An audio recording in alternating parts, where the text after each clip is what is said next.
Salut tout le monde et bienvenue à une nouvelle exploration. On plonge aujourd'hui dans un numéro spécial de l'Eco-Business. Ah oui, Il est paru le 10 mars 2025 et franchement, il s'annonce captivant. On va parler de l'arrivée du e-dirham, la version numérique de notre monnaie nationale. intéressant. Est-ce qu'on se dirige vraiment vers la fin du cash au Maroc? Qu'en pensez-vous? C'est la grande question. Et l'éco-business ne l'esquive pas. Ce qu'il faut comprendre avec le e-dirham, c'est que ça repose sur la technologie blockchain. Hmm. Imaginez un grand livre de comptes, voyez, infalsifiable, partagé par tous les utilisateurs. Ah oui, je vois. Et le e-dirham est adossé au dirham traditionnel, ce qui garantit sa stabilité et sa convertibilité. Banque Al-Maghrib, notre banque centrale, affiche d'ailleurs des ambitions claires pour l'e-dirham, Oui. moderniser les transactions bien sûr, lutter contre l'économie informelle et surtout rendre les services financiers accessibles à tous. Ah ouais, ça c'est un point crucial. L'article met en avant le potentiel d'inclusion financière du e-dirham. On parle de millions de Marocains qui pourraient enfin accéder au système bancaire. Oui, C'est énorme. tout à fait. Mais d'un autre côté, plus de 30% de notre économie fonctionne encore en cash. On a cette culture du liquide, c'est bien ancré dans nos habitudes. Exactement. L'article souligne ce paradoxe.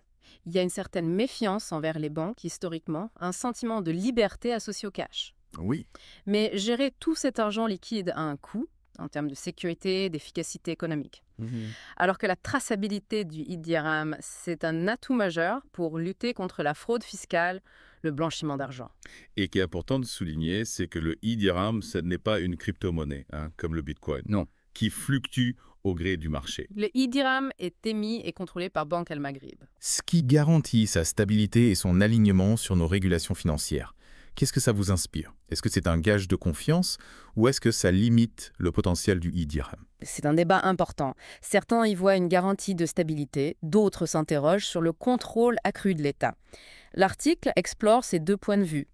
Ce qui est certain, c'est que Banque Al-Maghrib devra être transparente, rassurante. Parlons maintenant des défis à relever. L'article pointe du doigt la fracture numérique, Oui, le manque d'accès Internet fiable dans certaines régions, absolument. la sensibilisation à la cybersécurité. C'est un vrai casse-tête, non? Absolument. Banque Al-Maghrib propose des solutions. Des campagnes de sensibilisation, des mesures de sécurité renforcées, une mise en place progressive pour faciliter la transition. L'accès à Internet, c'est la clé pour que le e-dirham profite à tout le monde, surtout dans les zones rurales. Ce qui est intéressant, c'est que le Maroc n'est pas seul dans cette aventure.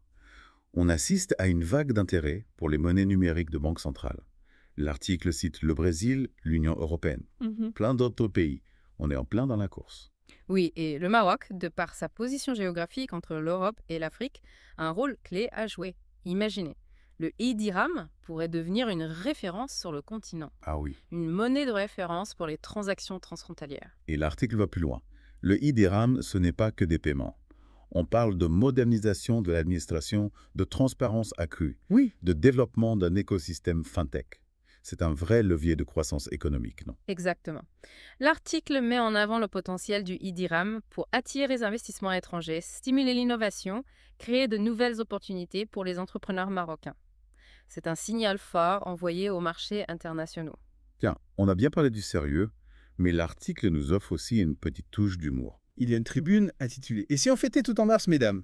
L'idée, c'est de dédier chaque jour du mois à une célébration différente. D'accord. Et vous, si vous pouviez choisir une journée à fêter en mars, ce serait laquelle? Ah, c'est une question amusante. Je pense que je choisirai une journée dédiée à la réflexion sur l'avenir de notre planète. Excellent choix. Bon, on reprend notre exploration avec un sujet qui prend de l'ampleur au Maroc, Yeah. la silver economy. La population vieillit et l'article met en avant le potentiel du dirham pour faciliter la vie de nos aînés. Oui. C'est un aspect auquel on ne pense pas forcément. Et pourtant, c'est crucial. L'article donne la parole à Abdelghani El Arras, un expert en silver economy. Il souligne l'importance d'adapter nos services aux besoins des seniors. Le e-dirham pourrait jouer un rôle clé pour simplifier l'accès aux soins, au transport, aux services sociaux. Imaginez. Plus besoin de manipuler de l'argent liquide, tout se fait en ligne, de manière sécurisée. C'est vrai, ça peut être un véritable atout pour les personnes âgées qui ont parfois du mal avec les nouvelles technologies. D'ailleurs, pour rester dans l'air du temps, l'article célèbre aussi la Journée internationale des droits des femmes avec un article intitulé « 10 idées de start-up insolites pour jeunes femmes marocaines ». Oui. Il présente des concepts innovants, adaptés aux besoins des femmes d'aujourd'hui. Oui, c'est un article inspirant.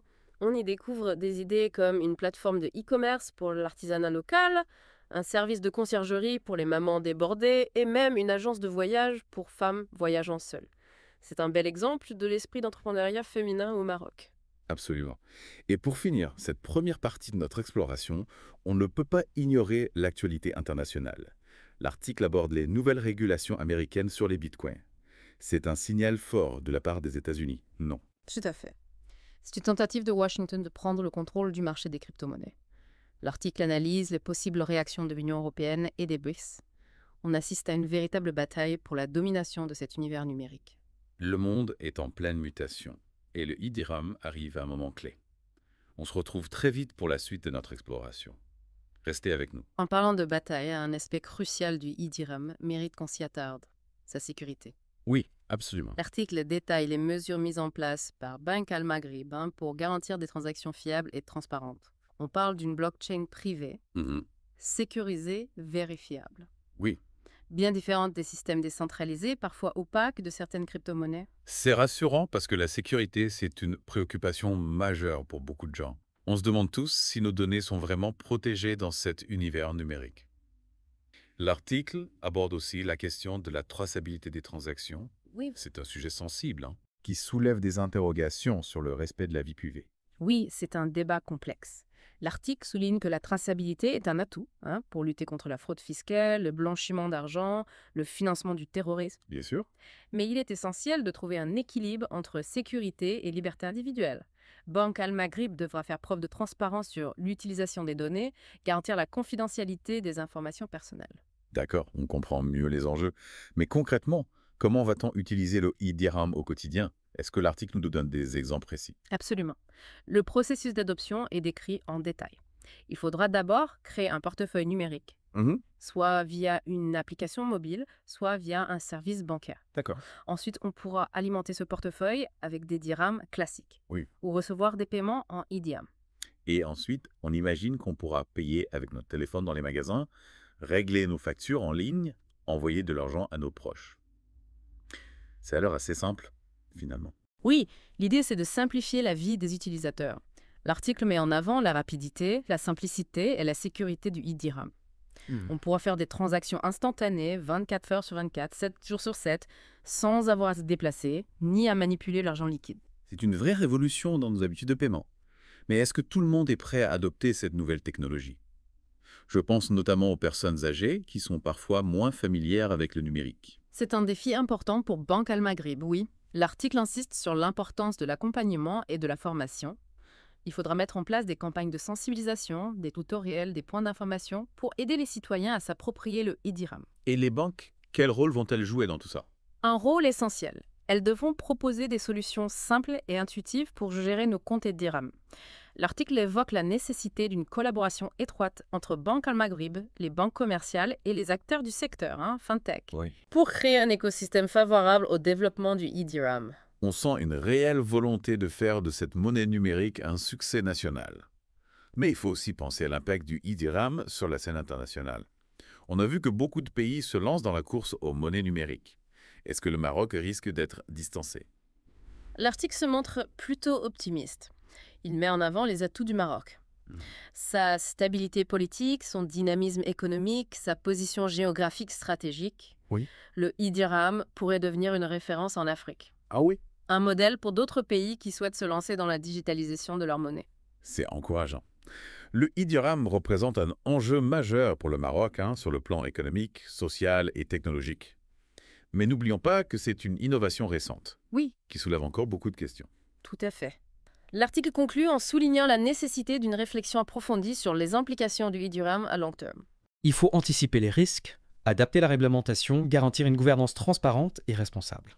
Le e-dirham est un sujet passionnant qui nous invite à repenser notre rapport à l'argent, à la technologie et à la société. On se retrouve très bientôt pour la dernière partie de notre analyse où on explorera les questions soulevées par les lecteurs de l'Eco-Business. Et voilà, on arrive à la partie que j'attendais avec impatience. Les questions des lecteurs. L'Eco-Business a consacré une section entière aux interrogations, vous savez, des citoyens sur les e-dirhams, on sent que le sujet passionne les foules. Ah oui, la section « Des questions pertinentes sur la valeur future du e-dirham » regorge d'interrogations. On sent que les lecteurs de l'éco-business s'intéressent vraiment aux implications. Oui. À la régulation, la convertibilité, la sécurité. Des questions cruciales pour l'avenir du e-dirham. Prenons quelques exemples. Un lecteur se demande quel sera l'impact du e-dirham sur la stabilité du dirham. Est-ce que cette monnaie numérique pourrait provoquer une dévaluation du dirham classique? L'article se veut rassurant. Le e-dirham est conçu comme une extension du dirham, indexé sur sa valeur. D'accord. Il n'y a donc aucun risque, vous voyez, de concurrence ou de déstabilisation. Banque Al-Maghrib garde le contrôle total de l'émission et de la circulation du e-dirham, ce qui garantit sa stabilité. Un autre lecteur s'interroge sur la possibilité d'échanger le e-dirham sur les marchés internationaux des crypto-monnaies. Pourra-t-on acheter du bitcoin avec nos dirhams ou vice-versa? C'est une question qui reste ouverte. L'article évoque la possibilité d'une convertibilité du e-dirham avec d'autres monnaies digitales, mais cela dépendra des accords internationaux, des régulations en vigueur. Banque Al-Maghrib devra trouver un équilibre entre l'ouverture aux marchés internationaux et la protection du système financier national. Oui, c'est un exercice délicat. La question de la souveraineté financière du Maroc est aussi soulevée. Un lecteur se demande si le e-dirham pourrait nous rendre plus indépendants des fluctuations des monnaies étrangères. Qu'en pensez-vous? C'est une perspective intéressante. L'article suggère que le e-dirham pourrait contribuer à renforcer la souveraineté du Maroc, Oui. en réduisant sa dépendance aux systèmes de paiement internationaux. Mais attention, il est encore trop tôt pour l'affirmer avec certitude. L'impact réel du e-dirham sur la scène internationale dépendra de nombreux facteurs, notamment l'adoption par les autres pays, et puis l'évolution du marché des crypto-monnaies. Et bien sûr, la cybersécurité au cœur des préoccupations. Un lecteur s'inquiète des risques de piratage. Est-ce que nos e-dirhams seront réellement protégés contre les hackers? L'article met l'accent sur l'importance de la sécurité. Banque Al-Maghrib a mis en place des protocoles robustes pour protéger la blockchain du e-dirham. D'accord. L'utilisation de portefeuilles numériques sécurisés, l'authentification multifactorielle limiteront également les risques. La sécurité, c'est une priorité absolue. C'est rassurant. Mais un autre lecteur soulève une question éthique importante. Le e-dirham pourrait-il devenir un outil de surveillance financière excessive de la part de l'État? La traçabilité des transactions peut inquiéter certains citoyens. C'est une question légitime. L'article souligne la nécessité de trouver un juste équilibre entre sécurité et liberté individuelle. Banque Al-Maghrib devrait être transparente sur l'utilisation des données collectées et respecter scrupuleusement les lois sur la protection de la vie privée. La confiance des citoyens est essentielle pour la réussite du e-dirham. Voilà qui conclut notre exploration de ce numéro spécial de l'Eco-Business. Le e-dirham suscite beaucoup d'enthousiasme, mais aussi des interrogations légitimes. L'avenir de notre économie, nos habitudes de paiement, notre place dans le monde, tout cela est en jeu. Ce qui est certain, c'est que le Maroc se lance dans une aventure passionnante.